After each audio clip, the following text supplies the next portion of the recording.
Listen. Do you hear that? The gentle patter of rain against glass.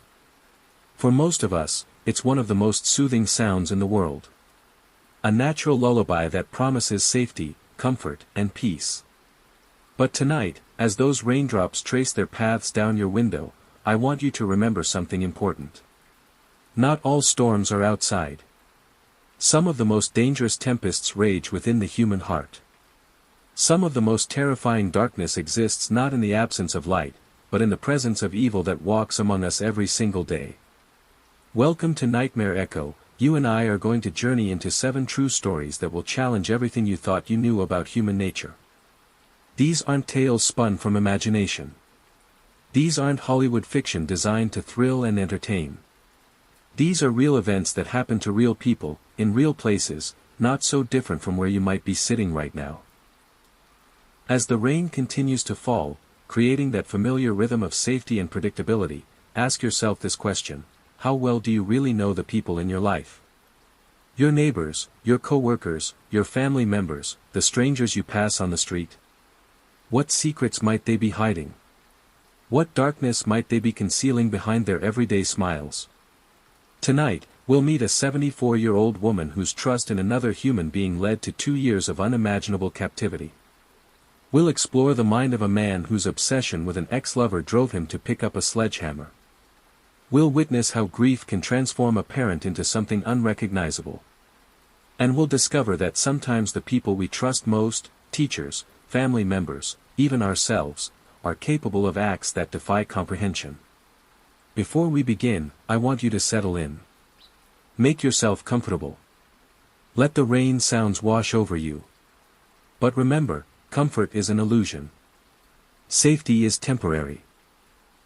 And the person sitting next to you right now? You might not know them as well as you think you do. These 7 cases will stay with you long after the rain stops falling. They'll make you look twice at locked doors, think twice about trust, and question the very nature of evil itself. So let's begin with a story that starts in the most ordinary way possible, with someone simply checking into a hotel. Story 1. Picture this scenario: you're 74 years old. You've lived through decades of life's ups and downs. You've raised children, maybe grandchildren. You've seen the world change in ways both beautiful and terrifying. You consider yourself wise enough to spot danger, experienced enough to avoid trouble. Now imagine that all of that wisdom, all of that experience, means nothing when you encounter true evil. This is the story of a woman whose name I won't share, not to protect her privacy, though that's important, but because what happened to her could happen to anyone.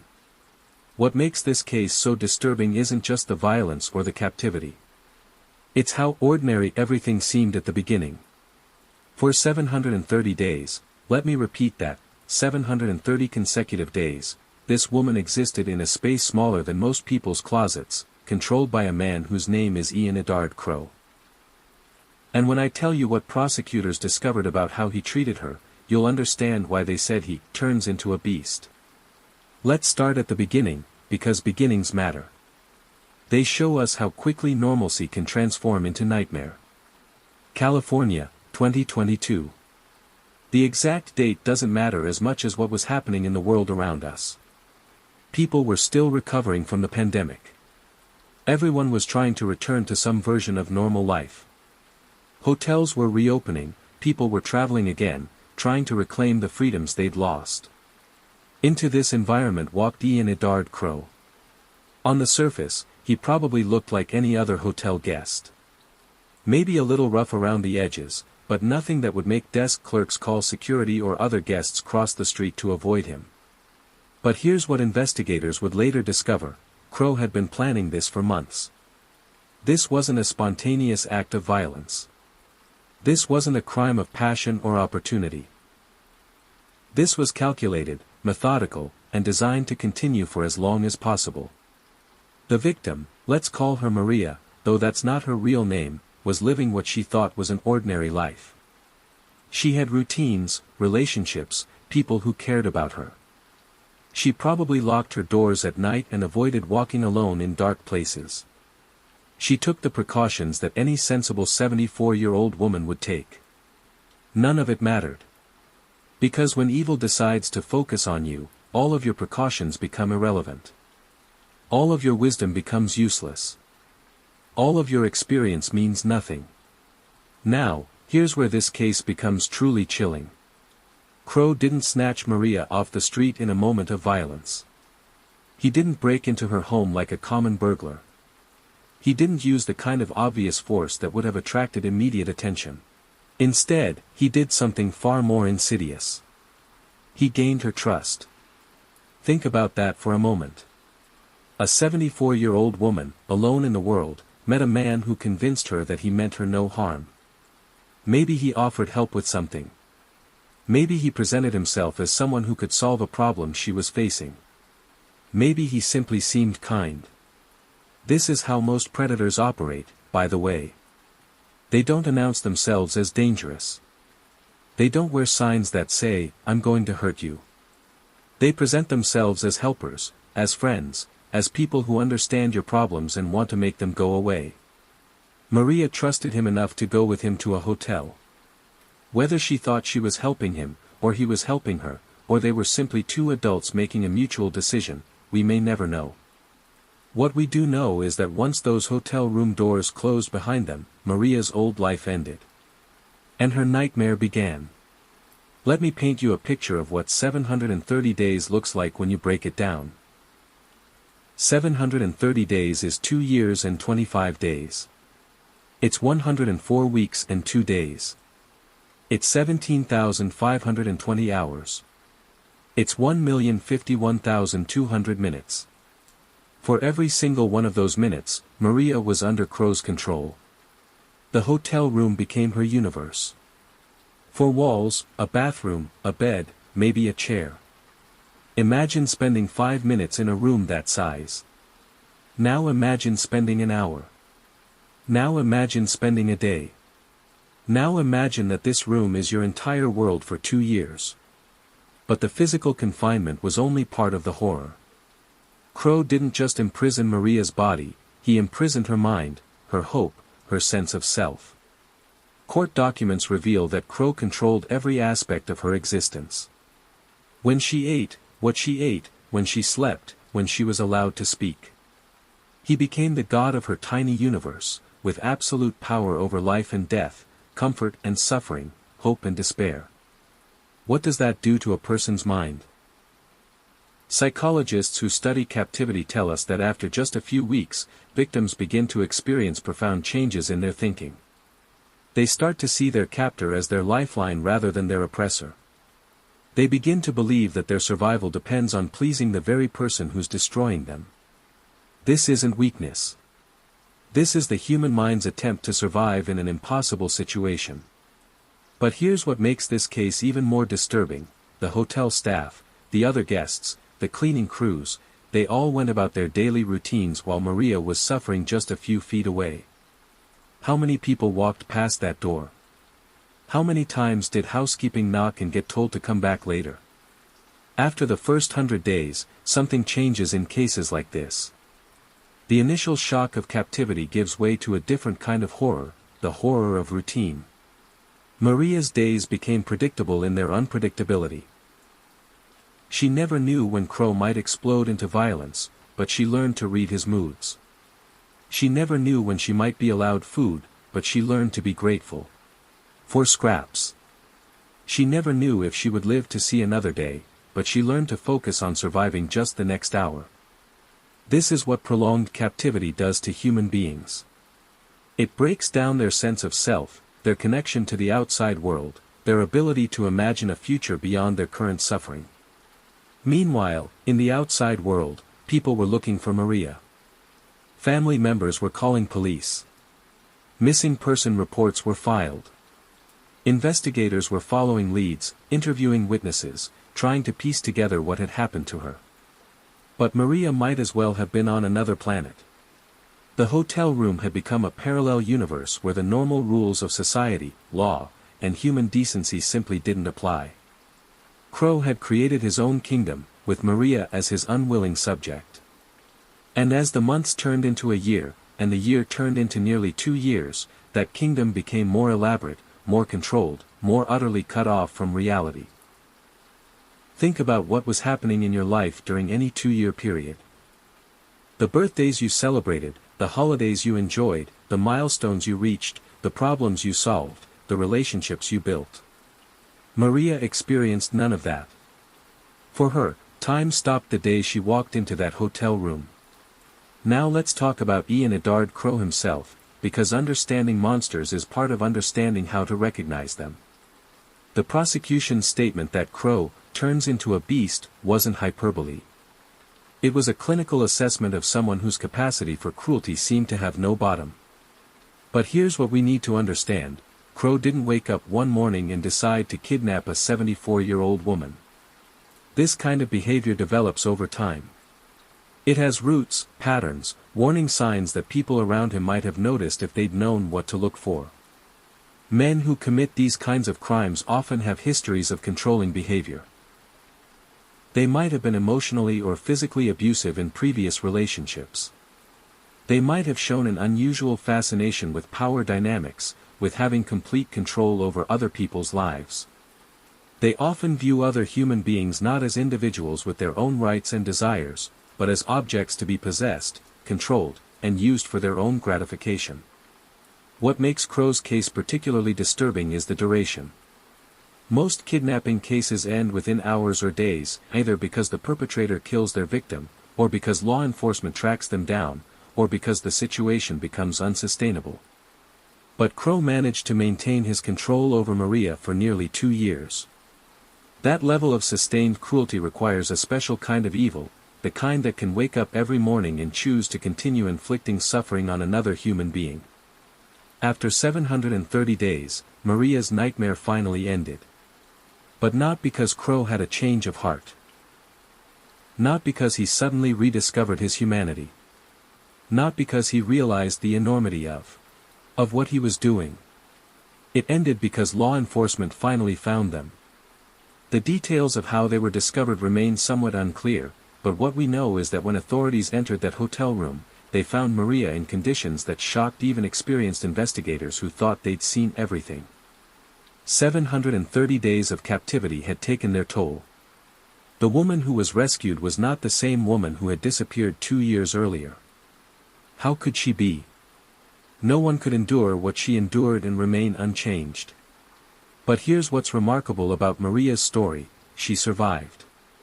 Against all odds, against every reasonable expectation, she maintained enough of herself to eventually tell her story, to look her captor in the eye during his sentencing, and to declare that she had survived beyond all odds. That kind of resilience, that refusal to be completely broken even under the most horrific circumstances, represents something extraordinary about the human spirit. Ian Eddard Crowe was sentenced to 394 years to life in prison. When you break that down, it means he received more than half a year in prison for every day he held Maria captive. Some people might say that's justice. Others might argue that no amount of prison time can truly balance the scales for 730 days of torture. But here's what haunts me about this case, and what should haunt all of us: how many people might have been able to help Maria during those 2 years? How many opportunities were missed? How many warning signs were ignored? Maria's survival was nothing short of miraculous. But we can't count on miracles to protect us from evil. We have to stay vigilant, stay aware, and never assume that just because something seems impossible, it isn't happening. As the rain continues to fall outside, remember Maria's story. Remember that evil can hide behind ordinary faces, in ordinary places, for extraordinary amounts of time. But if you think Crowe's calculated cruelty was disturbing, wait until you hear about 10 men who decided that prison walls couldn't hold them, and one of them decided to broadcast his escape to the world. Story 2. New Orleans. The Big Easy. A city known for music, food, culture, and celebration. But like every major city, New Orleans has another side, a darker side where those who break society's rules are sent to pay their debts. The Orleans Justice Center isn't just a jail, it's a monument to the consequences of poor choices, violent impulses, and criminal behavior. On any given day, it houses hundreds of men and women who are waiting for trial, serving short sentences, or being held for transfer to other facilities. Most of the people locked up there accept their situation, at least temporarily. They might complain, they might file appeals, they might count down the days until their release. But they generally accept that walls are walls, guards are guards, and the system is designed to keep them exactly where they are. But not everyone accepts those limitations. On May 16, 2025, just a few months ago, 10 men decided that they'd had enough of accepting anything. They'd found something that changed everything, a hole behind a toilet that represented their pathway to freedom. But this wasn't a spontaneous discovery. This wasn't 10 guys who just happened to find a weakness in the building and decided to take advantage of it. This was planned, coordinated, and most importantly, it had help from the inside. Let me tell you about the most chilling aspect of this escape. It couldn't have happened without betrayal from someone who was supposed to prevent it. A jail worker, someone whose job was to maintain security, to keep dangerous people locked up, to protect the public from individuals who had already proven they couldn't be trusted in society, helped make this escape possible. But here's what makes it even more disturbing: this worker didn't help out of sympathy for the inmates. He didn't help because he believed they were innocent or because he thought the system was unfair. He helped because he was afraid. Specifically, he was afraid of being shanked, prison slang for being stabbed, if he didn't cooperate. Think about what that means. These 10 men had such a reputation for violence, such a capacity for intimidation, that they could convince a jail employee to risk his own job, his own freedom, and his own safety to help them escape. What kind of men can inspire that level of fear in someone whose job it is to control them? What kind of reputation do you have to build to make a jail worker more afraid of you than he is of losing everything he's worked for? This tells us everything we need to know about the kind of individuals we're dealing with in this case. These weren't petty criminals looking for a second chance. These weren't people who made one bad decision and wanted to make amends. These were hardened criminals who used fear as a weapon even from behind bars. May 16, 2025. Most people in New Orleans were going about their normal routines. Working, sleeping, spending time with family, living their lives in the assumption that dangerous criminals were safely locked away. But inside the Orleans Justice Center, 10 men were preparing to shatter that assumption. The hole behind the toilet wasn't large. Think about the physics of this for a moment. 10 adult men had to squeeze through an opening that was probably designed for plumbing access.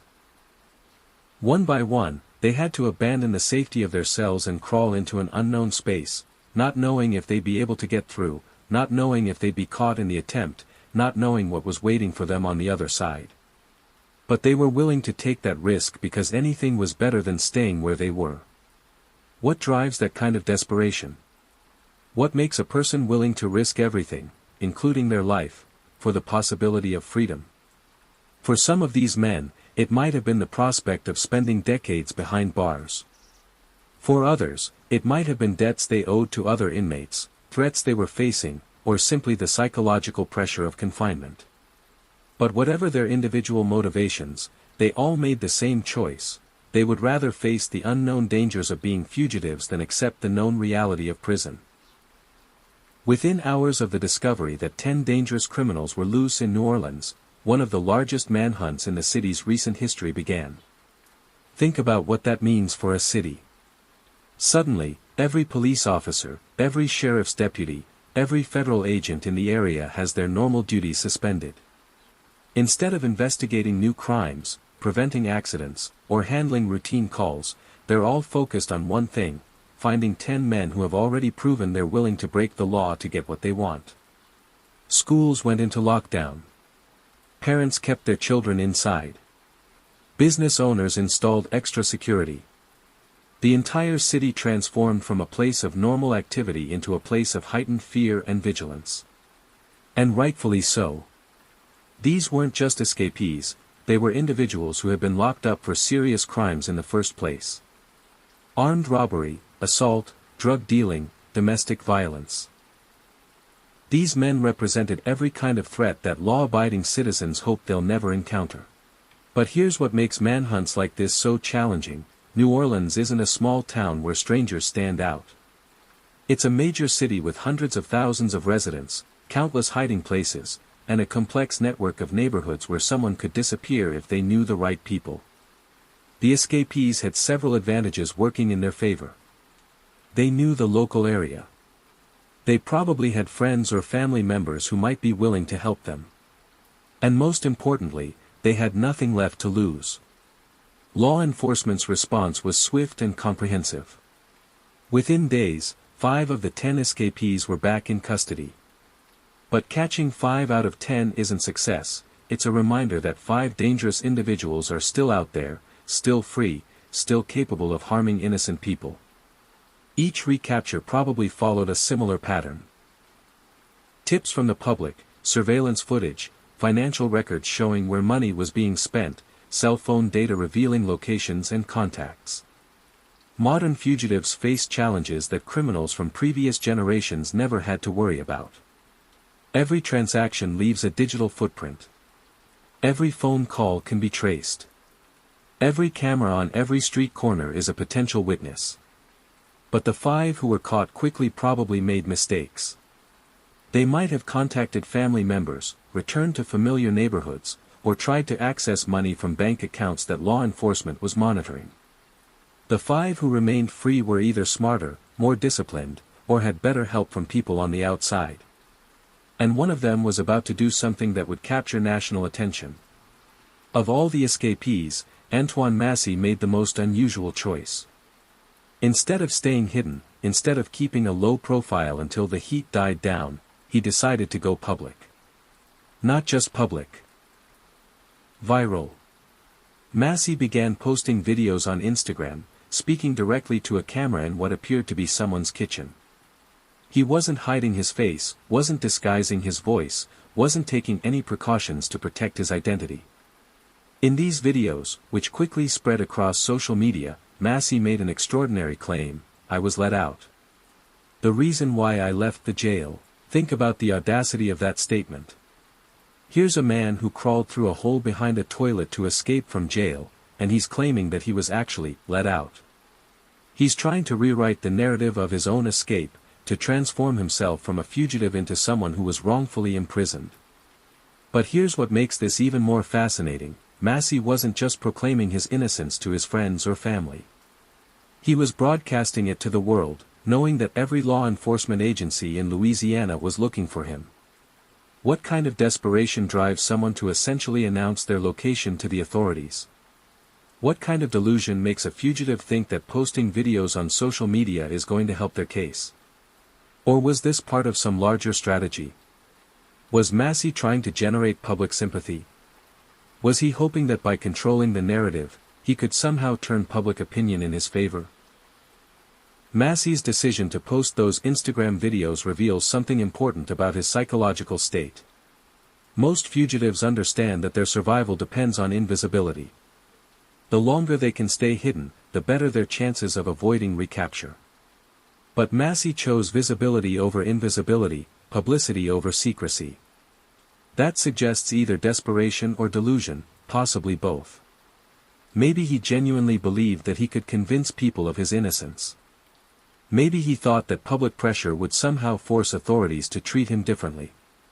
Or maybe he simply couldn't handle the psychological pressure of being hunted and needed to tell his side of the story. Whatever his motivation, those videos became his downfall. Every time he posted something new, he gave investigators more information about his location, his resources, and his state of mind. As I'm recording this, some of the escapees may still be at large. The manhunt continues, law enforcement resources remain dedicated to tracking them down, and the people of New Orleans continue to live with the knowledge that dangerous criminals are somewhere among them. This case reminds us of something important: the systems we build to protect ourselves are only as strong as the people who operate them. When a jail worker can be intimidated into helping criminals escape, when a hole behind a toilet can become a pathway to freedom, when social media can be used to taunt the authorities, we realize how fragile our sense of security really is. But there's another lesson here: desperation makes people unpredictable. When someone has nothing left to lose, when they're facing decades in prison or threats from other inmates, they'll take risks that rational people would never consider. As the rain continues to fall, remember that somewhere out there, people are making choices that will determine whether they become predators or prey, whether they accept the consequences of their actions or fight against them with every resource they have. Speaking of people who refuse to accept consequences, our next case involves a man whose inability to let go of a relationship led him down a path of violence that shocked even experienced investigators. Story 3. Love is supposed to be one of humanity's most beautiful emotions. It's supposed to inspire us to be better people, to care for others, to build meaningful connections that enrich our lives and the lives of those around us. But love has a shadow side. When love becomes obsession, when caring becomes controlling, when devotion becomes domination, it transforms into something monstrous. This is the story of Jalen Vallejos, a Florida man whose relationship with a woman didn't end when she wanted it to. Instead, it evolved into something that would ultimately require police intervention, court orders, and finally, unspeakable violence. But before we dive into the details of what Vallejos did, I want you to think about the relationships in your own life. Have you ever had trouble letting someone go? Have you ever felt that urge to check up on an ex-partner, to drive by their house, to look at their social media profiles to see what they're doing and who they're with? Most of us have experienced some version of these feelings. The difference between normal post-breakup behavior and what Vallejos did isn't just a matter of degree, it's a matter of choice. At every step along his path toward violence, he had opportunities to stop, to seek help, to recognize that his behavior was becoming dangerous. He chose not to take any of those opportunities. Like most relationships that end in violence, Jalen Vallejos' connection with his eventual victim probably started normally. There might have been flowers, dinner dates, long conversations about shared interests and future plans. She probably saw him as charming, attentive, maybe even protective. In the early stages of an abusive relationship, controlling behavior often disguises itself as care. I just want to know where you are because I worry about you. I don't like your friends because they don't treat you well enough. I need you to check in with me because I love you so much. Red flags that might be obvious to outside observers can be nearly invisible to someone who's experiencing them gradually, day by day, as part of what they believe is a loving relationship. But at some point, the relationship ended. Maybe she realized that his protection was actually control. Maybe she got tired of having to account for every minute of her day. Maybe she simply fell out of love and wanted to move on with her life. For most people, that would be the end of the story. Relationships end all the time. People get hurt, they grieve, they heal, they move forward. The pain fades, and eventually, both parties can look back on their time together with some combination of fondness and relief that it's over. But Jalen Vallejos wasn't most people. Court documents reveal that Vallejos couldn't or wouldn't accept that the relationship was over. What started as persistent phone calls and text messages escalated into behavior that forced his ex-girlfriend to fundamentally change how she lived her life. Think about what that means for a woman trying to move on from a relationship. Suddenly, she can't go to work without wondering if he'll be waiting in the parking lot. She can't go out with friends without checking over her shoulder to see if he's following her.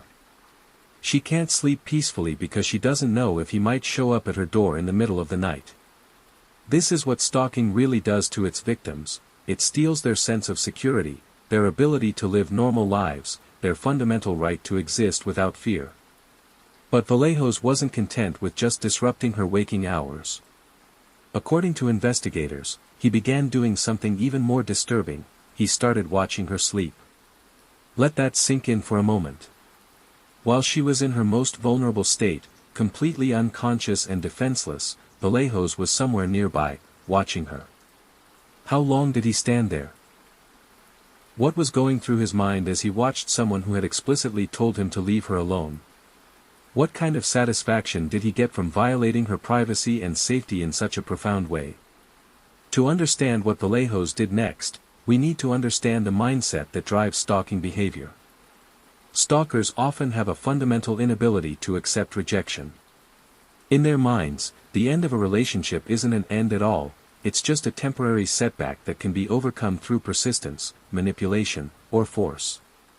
They often believe that their victims secretly want them back, that the rejection is just a test of their devotion, or that external forces, friends, family, new romantic partners, are preventing their victims from returning to them. This distorted thinking allows them to justify increasingly extreme behavior. Phone calls become surveillance. Surveillance becomes trespassing. Trespassing becomes threats. And threats, all too often, become violence. What makes Vallejos' case particularly disturbing is the escalation pattern. He didn't jump straight from persistent ex-boyfriend to violent criminal. He moved through stages, testing boundaries, seeing how much he could get away with, gradually normalizing behavior that should have been unthinkable. Each time his victim failed to respond to his escalating behavior by getting back together with him, he interpreted it as a sign that he needed to try harder, be more persistent, make grander gestures to prove his devotion. In his distorted reality, watching her sleep wasn't a terrifying violation, it was evidence of how much he cared about her. When Vallejos finally decided that stalking and surveillance weren't enough to get his ex-girlfriend back, he made a choice that reveals everything about his true intentions. He picked up a sledgehammer. Not a knife, which might suggest a crime of passion. Not a gun, which might indicate a desire for quick resolution. A sledgehammer, a tool designed for destruction, for breaking things apart, for applying overwhelming force to whatever stands in its way. Think about the weight of a sledgehammer, the effort required to lift it, the deliberate nature of swinging it. This isn't a weapon you grab in a moment of sudden anger. This is a weapon you choose when you want to destroy something completely.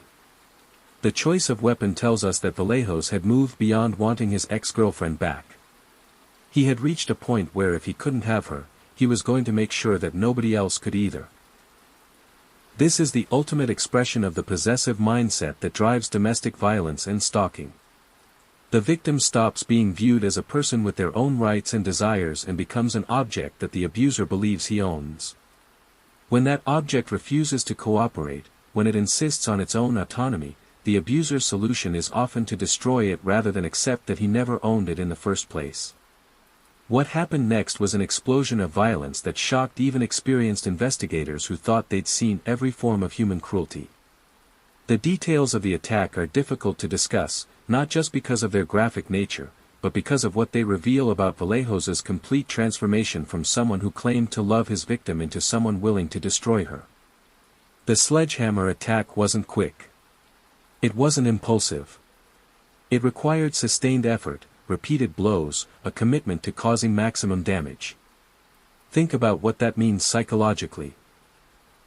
After the first blow, Vallejos had to make a conscious decision to continue. After the second blow, he had to choose to keep going. Each swing of that sledgehammer was a separate decision to inflict more pain, more damage, more suffering.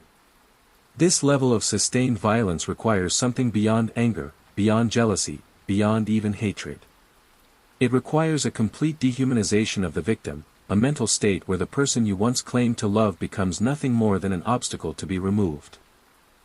Story 4. There are few experiences in life more devastating than losing a child. Parents spend their lives protecting their children, worrying about their safety, trying to shield them from every possible harm. We install car seats correctly, teach them to look both ways before crossing the street, warn them about talking to strangers. But sometimes, despite all our precautions, despite all our love and vigilance, tragedy strikes anyway. This case begins with a car accident, the kind of random, senseless event that transforms ordinary families into statistics, that turns routine trips into final journeys. A daughter, full of life and potential, was taken from her family in an instant. The details of the crash itself aren't what make this case so disturbing. Car accidents happen every day, sadly.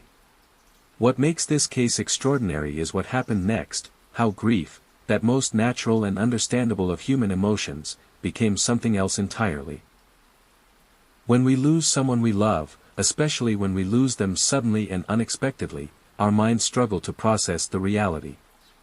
We look for someone to blame, something to explain why this happened, some way to make sense of a universe that suddenly seems random and cruel. For most families, this process eventually leads to acceptance, to healing, to finding ways to honor their loved one's memory while continuing to live their own lives. But for some families, grief becomes a poison that spreads through every relationship, every interaction, every moment of every day. Losing a child doesn't just affect parents, it affects entire family systems. Siblings struggle with survivor's guilt. Grandparents watch their own children suffer and feel helpless to provide comfort. Extended family members don't know what to say or how to help.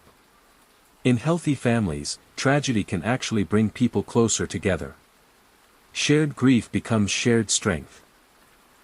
The love that surrounded the deceased child becomes a source of support for everyone who's left behind. But in families where there were already fractures, already tensions, already unresolved conflicts, the stress of losing a child can cause everything to fall apart. This family was already struggling with the unimaginable pain of losing their daughter when something else happened, something that would test every bond, every commitment, every assumption they had about each other. Just days after burying their child, they faced what investigators are calling a second devastating blow. The exact nature of this second tragedy is still being investigated, but what we know is that it involved choices made by family members who should have been supporting each other through their grief. Grief affects different people in different ways.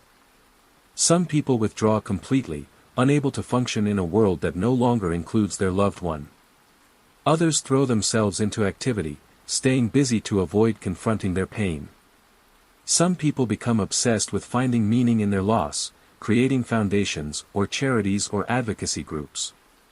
Others become consumed with blame, convinced that someone must be held responsible for what happened. And some people, a small but significant number, become dangerous.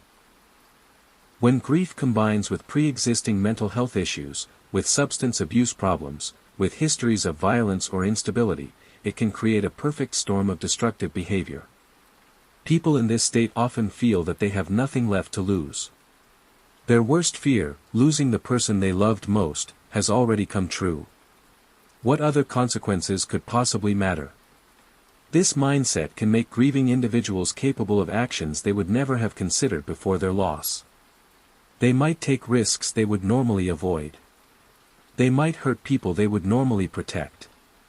They might make choices that destroy whatever remaining relationships they have left. The details of what happened to this family in the days following their daughter's funeral are still emerging as investigators piece together a complex series of events that left multiple people affected. What we know is that instead of pulling together during their time of greatest need, family members began making choices that created additional trauma, additional loss, additional reasons for the survivors to question everything they thought they knew about the people they loved. Think about how devastating this must have been for anyone trying to process their grief. Not only did they have to cope with losing their daughter, sister, or granddaughter in a senseless accident, but they also had to confront the reality that their family was capable of inflicting additional pain on itself. This is one of the cruelest aspects of compound tragedies. They rob people of the support systems they most need during their darkest moments. Instead of being able to lean on family members, survivors find themselves questioning whether anyone can be trusted, whether any relationship is truly safe. When tragedy strikes a family, the effects extend far beyond the immediate relatives. Friends, neighbors, co-workers, teachers, coaches, entire communities become invested in supporting people through their grief. But when that grief becomes complicated by additional tragedies, when the support network realizes that the people they're trying to help are also hurting each other, the entire community struggles with how to respond. Do you continue to offer support to someone who's grieving if they're also creating more grief for others? How do you balance compassion for someone's loss with accountability for their actions? How do you protect other family members without abandoning someone who clearly needs help? These are impossible questions with no clear answers. Social workers, counselors, law enforcement officers, and community leaders find themselves trying to navigate situations where everyone is both victim and perpetrator, where grief and guilt become so intertwined that it's impossible to separate them. As investigators continue to unravel what happened to this family, they're dealing with the complexity of emotions, relationships, and circumstances that make these cases so challenging. Evidence has to be gathered from people who are traumatized, who may not be thinking clearly, who have conflicting loyalties and complicated relationships with both victims and suspects. Witnesses may be unreliable not because they're lying, but because grief affects memory, perception, and judgment in ways that can make it difficult to establish clear timelines or accurate accounts of events. The legal system, designed to handle clear-cut cases with obvious victims and perpetrators, struggles with situations where the lines between right and wrong, victim and aggressor, accident and intention become blurred. This case reminds us that grief, while natural and necessary, can also be dangerous when it's not properly supported. People who are dealing with profound loss need professional help, community support, and careful monitoring to ensure that their pain doesn't transform into something that hurts others. It also reminds us that families, even loving families, can break under extreme pressure. The bonds that seem unbreakable during normal times can snap when tested by overwhelming tragedy. Most importantly, it shows us that when we see people struggling with loss, we can't just assume that time will heal all wounds. Some wounds require active intervention, professional treatment, and ongoing support to prevent them from becoming infected with additional trauma. As the rain continues to fall, remember that grief is one of the most powerful forces in human experience. It can inspire great acts of love and compassion, but it can also drive people to behaviors they would never have imagined possible. Speaking of unimaginable behaviors, our next case involves someone who was supposed to be the ultimate protector, a father whose actions toward his own child shocked even the most experienced investigators. Story 5. In every culture, in every society, in every era of human history, the relationship between parent and child has been considered sacred. Parents are supposed to be protectors, providers, and guides. They're supposed to sacrifice for their children, put their children's needs above their own, and create safe spaces where children can grow and thrive. Fathers, specifically, are often seen as the ultimate protectors. They're the ones who check under the bed for monsters, who teach their children to be strong, who stand between their families and any danger that might threaten them. When we hear about crimes against children, we typically think about strangers, predators who lurk in parks, kidnappers who snatch children from playgrounds, or family friends who violate trust. We don't want to think about parents themselves becoming the monsters that children need protection from. But sometimes, that's exactly what happens. This is the story of Sean Grell, a father who didn't just fail to protect his daughter, he became the source of the most unimaginable harm. What he did to his own child challenges our fundamental assumptions about human nature, parental love, and the bonds that are supposed to be unbreakable. Before we dive into the details of this case, I want you to think about the fathers in your life. Your own father, perhaps, or father figures who helped shape who you are. Think about the men you know who are raising children right now, who wake up every day committed to being good parents. The vast majority of fathers would die before harming their children. They would sacrifice everything they have to keep their kids safe. They lose sleep worrying about their children's futures, their happiness, their security. Sean Grell was not one of those fathers. Like most cases involving extreme family violence, Sean Grell's crime didn't happen in isolation. There were likely warning signs, patterns of behavior, and escalating incidents that preceded the final, horrific act. Domestic violence experts tell us that men who are capable of severely harming their own children often have histories of controlling behavior, explosive anger, and difficulty managing stress. They may have been abusive toward their partners, neglectful of their parental responsibilities, or struggling with substance abuse or mental health issues. But here's what makes these cases so tragic: warning signs are often visible only in retrospect. Behaviors that might seem concerning but not necessarily dangerous can suddenly escalate into life-threatening violence. Family members, neighbors, teachers, and social workers may have noticed things about Grell's behavior that worried them, but none of them could have predicted that he would eventually do something so extreme that it would shock even experienced investigators. This is one of the most frustrating aspects of child abuse cases. The people who might have been able to intervene often don't have enough information to realize how serious the situation is until it's too late. Child protective services, law enforcement, school officials, and healthcare providers all work within systems that are designed to balance children's safety with family privacy and parental rights. Sometimes that balance tips in the wrong direction, with devastating consequences. Filicide.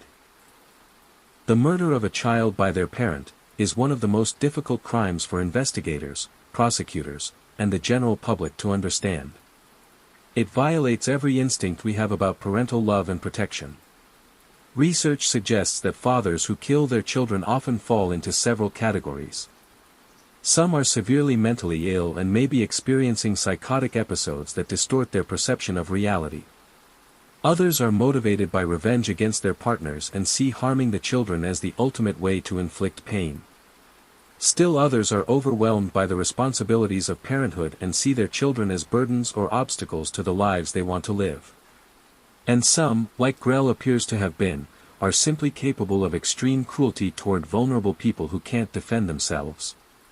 What makes Grell's case particularly disturbing is not just what he did, but how he did it. Fire is one of humanity's most primal fears. It's associated with pain, destruction, and hell itself in many religious traditions. When someone chooses fire as a weapon against their own child, it suggests a level of calculated cruelty that goes beyond even the typical brutality of domestic violence. This wasn't a momentary loss of control or a single act of violence. Fire requires preparation, ignition, and a sustained commitment to causing maximum suffering. The details of what Sean Grell did to his daughter are almost impossible to comprehend, even for people who study violent crime professionally. He set her on fire. Those 5 words contain such horror that our minds struggle to process them. This wasn't a man who lost his temper and struck his child. This wasn't someone who shook a baby or left a toddler in a hot car. This was a deliberate, methodical act of torture committed by a father against his own daughter. Think about what it would take to do something like this. You would have to obtain flammable materials. You would have to overcome every natural instinct to protect your child. You would have to ignore their screams, their pain, their terror. You would have to continue with your actions even as you watched your own child suffer. Most people couldn't do this to a stranger, let alone to someone they're supposed to love and protect. The level of disconnection from normal human empathy required to commit this crime is almost incomprehensible. Fire doesn't kill quickly. It causes excruciating pain. It leaves victims with injuries that can take months or years to heal, if they heal at all.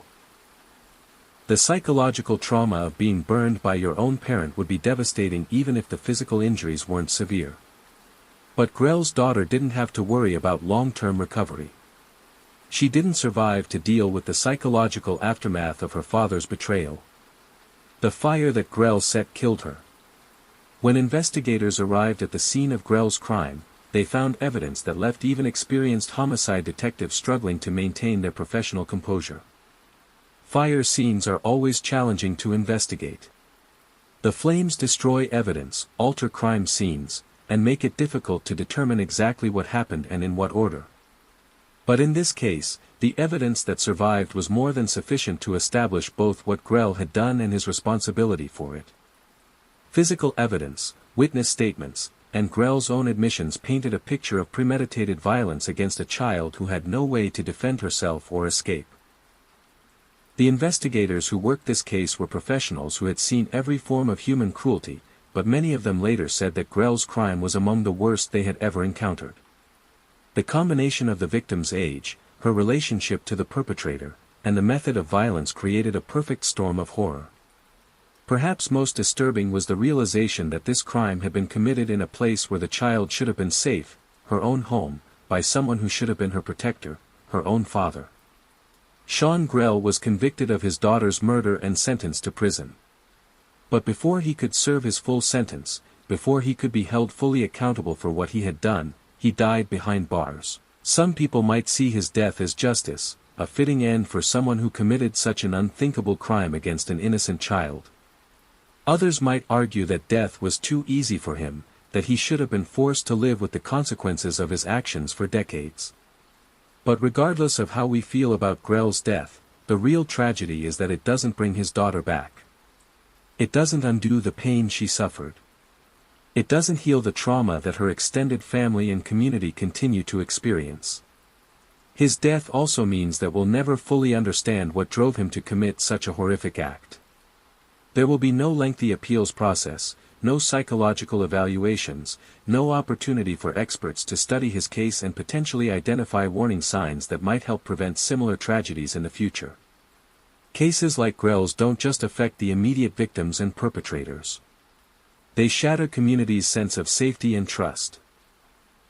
They force us to confront uncomfortable truths about human nature and the potential for evil that exists even in the most intimate relationships. Every professional who worked on this case, police officers, firefighters, emergency medical personnel, prosecutors, judges, carries some piece of this horror with them. Every family member who loved Grell's daughter has to live with the knowledge that they couldn't protect her from the person who should have loved her most. And every parent who hears about this case is forced to examine their own capacity for violence, their own moments of frustration and anger, and the thin line that separates normal parenting stress from something much darker. As the rain continues to fall outside, growing heavier now, remember that the most dangerous monsters aren't the ones hiding in the darkness. Sometimes they're the ones sitting at our dinner tables, sleeping in our beds, and holding our trust. Speaking of people we trust implicitly, our next case involves someone whose job is to shape young minds and protect vulnerable students. Story 6. Every day, millions of parents send their children off to school with the implicit trust that the adults in charge will keep them safe. We trust teachers not just to educate our children, but to protect them, to guide them, and to serve as positive role models during some of the most formative years of their lives. Teachers hold a unique position in our society. They have access to children when parents aren't around. They have authority over young people who are still learning to navigate power dynamics and understand appropriate boundaries. They often become confidants, mentors, and trusted adults in children's lives. Most teachers take this responsibility seriously. They understand that they're not just teaching subjects, they're helping to shape human beings. They know that their actions and words can have lasting impacts on the children in their care. But sometimes, someone who has been entrusted with this responsibility betrays it in the most fundamental way possible. This is the story of Oliver Fell, a Florida teacher who violated every principle of professional ethics, every boundary of appropriate behavior, and every expectation that parents and students had about what it means to be an educator. Before we dive into the specifics of what Fell did, I want you to think about the teachers who influenced your life. The ones who challenged you to think differently, who supported you through difficult times, who helped you discover your strengths and interests. Great teachers can change the trajectory of a student's life.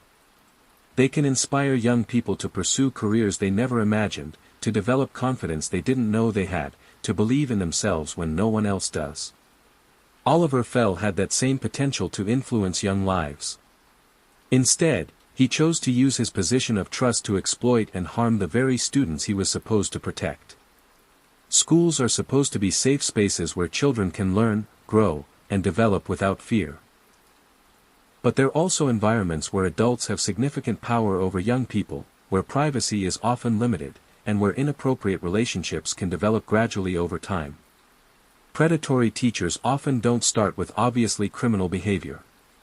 They begin by establishing special relationships with certain students, offering extra help or attention, creating situations where they can be alone with potential victims. They might offer to tutor students after school, invite them to eat lunch in their classrooms, or communicate with them through social media or text messages. To other adults, these behaviors might look like dedication to teaching. To students, they might feel like special attention from a trusted adult. But for predators, these activities are grooming behaviors, calculated steps designed to normalize inappropriate contact and create opportunities for exploitation. The power dynamic between teachers and students makes these situations particularly dangerous. Students are taught to respect authority, to follow instructions from adults, and to view teachers as trustworthy. They may not recognize inappropriate behavior for what it is, or they may feel that they can't speak up against someone who has authority over their grades, their academic future, and their daily school experience. Oliver Fell's case highlights how technology has created new opportunities for people to exploit and harm children. What used to require physical proximity and face-to-face contact can now happen through screens, creating a sense of distance that might make inappropriate behavior feel less real or serious. The case involves Fell sending inappropriate images to a student. Think about how this crime unfolded. Fell had access to the student's contact information through school systems. He had established a relationship of trust and authority. He had the technological tools to send images instantly and privately. For the student receiving these images, the experience would have been confusing, disturbing, and traumatic. This wasn't a peer sharing inappropriate content, this was a trusted adult, someone in a position of authority, someone who was supposed to be helping them learn and grow. The student may have felt responsible somehow, or worried that they would get into trouble if they reported what happened. They may have questioned whether what they experienced was really as serious as it felt, or whether anyone would believe them if they spoke up. Digital crimes like this also create lasting evidence that can continue to traumatize victims long after the initial incident.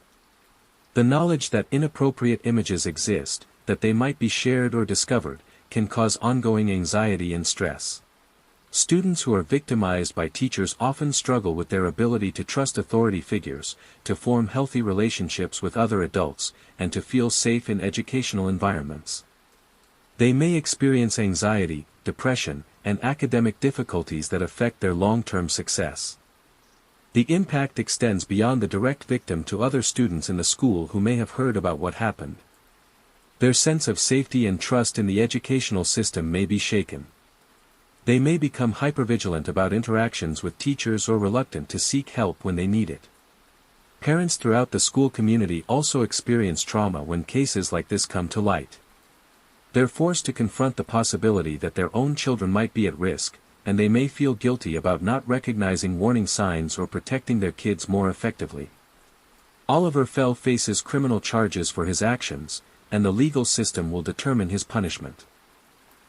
But the real measure of justice in cases like this isn't just what happens to the perpetrator, it's whether the system learns from these failures and implements changes that protect future students. Schools need better training for recognizing grooming behaviors, clearer policies for appropriate teacher-student interactions, and more effective supervision systems. They need to create cultures where students feel safe reporting inappropriate behavior and where adults take those reports seriously. Parents need to be educated about warning signs and encouraged to maintain open communication with their children about their school experiences. They need to know that even trusted adults can sometimes behave inappropriately and that it's important to listen to their children's concerns. As the storm outside intensifies, with rain now pounding against the windows, remember that the people we trust most with our children's safety and development are human beings with their own flaws, struggles, and potential for both good and evil. Our final case tonight takes us from individual betrayal to mass violence, from private harm to public terror. Students who are victimized by teachers often struggle with their ability to trust authority figures, to form healthy relationships with other adults, and to feel safe in educational environments. They may experience anxiety, depression, and academic difficulties that affect their long-term success. The impact extends beyond the direct victim to other students in the school who may have heard about what happened. Their sense of safety and trust in the educational system may be shaken. They may become hypervigilant about interactions with teachers or reluctant to seek help when they need it. Parents throughout the school community also experience trauma when cases like this come to light. They're forced to confront the possibility that their own children might be at risk, and they may feel guilty about not recognizing warning signs or protecting their kids more effectively. Oliver Fell faces criminal charges for his actions, and the legal system will determine his punishment. But the real measure of justice in cases like this isn't just what happens to the perpetrator, it's whether the system learns from these failures and implements changes that protect future students. Schools need better training for recognizing grooming behaviors, clearer policies for appropriate teacher-student interactions, and more effective supervision systems. They need to create cultures where students feel safe reporting inappropriate behavior and where adults take those reports seriously. Parents need to be educated about warning signs and encouraged to maintain open communication with their children about their school experiences. They need to know that even trusted adults can sometimes behave inappropriately and that it's important to listen to their children's concerns. As the storm outside intensifies, with rain now pounding against the windows, remember that the people we trust most with our children's safety and development are human beings with their own flaws, struggles, and potential for both good and evil. Our final case tonight takes us from individual betrayal to mass violence, from private harm to public terror. Story 7. We live in an era of deep political divisions. People feel passionately about causes they believe in, and those passions sometimes lead to heated debates, angry words, and broken relationships. Most of the time, political disagreements remain in the realm of words and ideas, even when they become intense. But sometimes, passion transforms into hatred. Disagreement becomes dehumanization. And the line between political opposition and violence gets crossed in ways that shock and horrify civilized society. This is the story of what happened when people gathered in Colorado for what they believed was a peaceful political event, a rally in support of Israeli hostages. They came to make their voices heard, to show solidarity with victims of violence, to participate in the democratic process of free speech and peaceful assembly. They never expected to become victims of violence themselves. What happened that day represents something deeply disturbing about our current political climate, the willingness of some individuals to use extreme violence against people whose only crime was holding different political views. But before we dive into the specifics of the attack, I want you to think about your own political beliefs. Whatever they are, imagine going to a rally or protest to support a cause you care about. Imagine feeling safe in the knowledge that in America, you have the right to peaceful assembly, the right to free speech, the right to express your views without fear of physical harm. Now imagine that sense of safety being shattered by someone who decided that your political views made you a legitimate target for violence.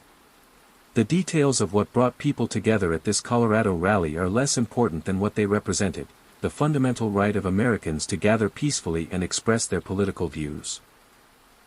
The attendees probably came from different backgrounds, different age groups, different life experiences.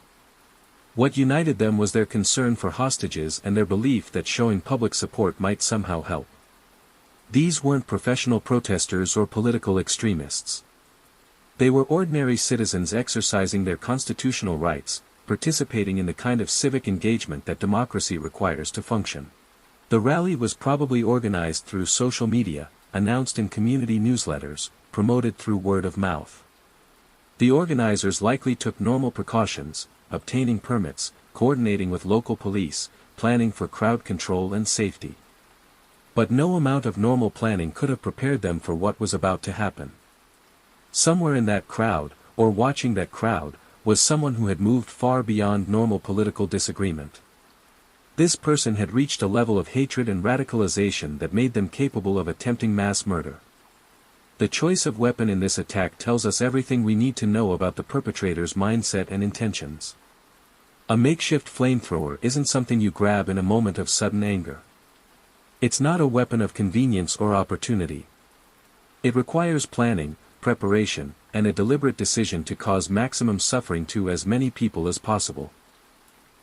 Fire has been used as a weapon of war and terror throughout human history because it's particularly effective at creating panic, causing severe injuries, and spreading rapidly through crowds.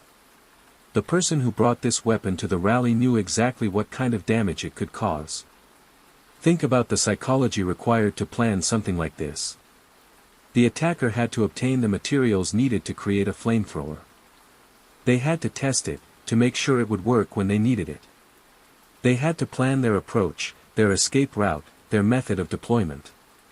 Each step in this process required a conscious decision to move forward with an act of mass violence. At any point, they could have stopped, could have sought help, could have chosen a different path. They chose not to. The use of fire as a weapon also reveals something about the attacker's desire to cause maximum psychological trauma. Being burned is one of humanity's most primal fears.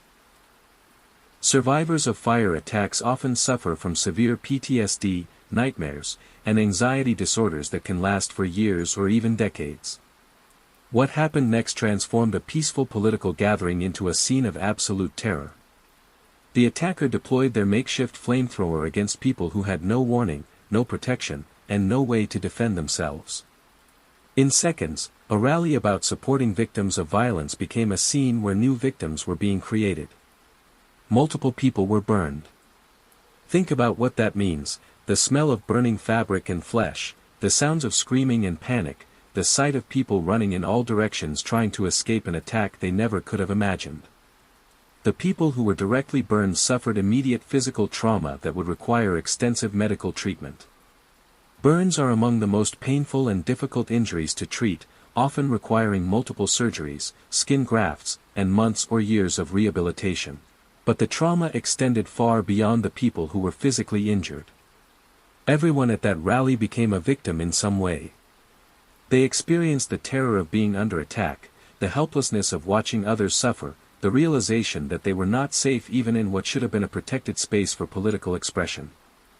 The attack also traumatized first responders, medical personnel, and law enforcement officers who had to deal with the immediate aftermath. They had to provide medical care to burn victims, secure the scene, and begin the process of investigating what had happened. In the aftermath of the attack, investigators faced the complex task of understanding not just what happened, but why it happened. They had to determine whether this was a planned attack or a spontaneous act of violence, whether the perpetrator acted alone or had help, and what motivated them to target this particular gathering. The investigation involved examining the makeshift flamethrower to understand how it was constructed and where the materials came from. It required interviewing witnesses who were traumatized and may not have had clear memories of the chaotic events. Perhaps most importantly, investigators had to try to understand the attacker's mindset. Was this someone who had been radicalized by extreme political ideology? Were they suffering from mental health issues that made them susceptible to violent thoughts? Had they been influenced by online extremist content or by other individuals who promoted violence? These questions matter because understanding what drives political violence is essential for preventing future attacks. If this was an isolated incident by someone with severe mental health problems, the prevention strategies would be different than if it was part of a broader pattern of political radicalization. The investigation also had to consider whether the attack was specifically targeted at supporters of Israeli hostages, or whether the perpetrator might have been motivated by broader anti-Semitic ideology, general hatred of political gatherings, or some other form of extremist thinking. This attack didn't happen in isolation. It occurred against the backdrop of increasing political violence and extremism in American society. We've seen attacks on government buildings, threats against elected officials, and violence at political events across the political spectrum. What makes this trend so dangerous is that it threatens the fundamental principles of democratic society. When people become afraid to express their political views, to attend rallies, or to participate in civic life because they fear violence, democracy itself begins to break down. The flamethrower attack represents an extreme example of what happens when political disagreement transforms into dehumanization and violence. The perpetrator didn't see the people at that rally as fellow Americans with different views, they saw them as enemies who deserved to be hurt. This kind of thinking is dangerous regardless of which political ideology it comes from. Whether it's left-wing extremists attacking right-wing gatherings or right-wing extremists targeting left-wing events, the result is the same: the erosion of our ability to coexist peacefully despite our differences. The attack also highlights how social media and online echo chambers can contribute to radicalization. People who spend their time in environments where their political opponents are portrayed as evil, dangerous, or subhuman may become more susceptible to the idea that violence against those opponents is justified. The people who were burned in this attack will carry both physical and psychological scars for the rest of their lives. Their families will forever be haunted by the knowledge of how close they came to losing loved ones to political violence. But the impact extends far beyond the immediate victims. Every person who might have attended a similar rally in the future now has to weigh their desire for political expression against their fear of becoming a target of violence. This is how terrorism works: it doesn't just harm the immediate victims. It changes the behavior of entire populations, making people afraid to exercise their rights and participate in democratic society. The case also reminds us that political violence can come from anywhere, can target anyone, and can happen even in communities that consider themselves safe and tolerant. As the rain continues to fall outside your window, I hope these 7 true stories have given you not just chills. We've explored the darkest corners of human behavior. These stories, disturbing as they are, serve as important reminders. They remind us to stay vigilant, to question when things don't seem right, to verify credentials, to report concerns, and to recognize that sometimes the most dangerous threats were familiar faces. But they also remind us of the resilience of investigators who untangle these webs, the courage of witnesses who come forward, the strength of communities that rebuild after tragedy, and the determination of those who create positive change from personal loss. As you drift towards sleep with the sound of rain in your ears, remember that while these dark chapters of human experience deserve to be acknowledged and understood, they remain the exception, not the rule. For every act of calculated cruelty, countless acts of kindness and connection unfold unnoticed around us each day. If you found value in these stories and wish to join us for future explorations of true crime cases, please consider subscribing to this channel. Your support allows us to continue researching and presenting these important narratives with the care and accuracy they deserve. Thank you for listening. Sleep well, stay safe, and we'll meet again soon with more true stories from the shadows of human experience.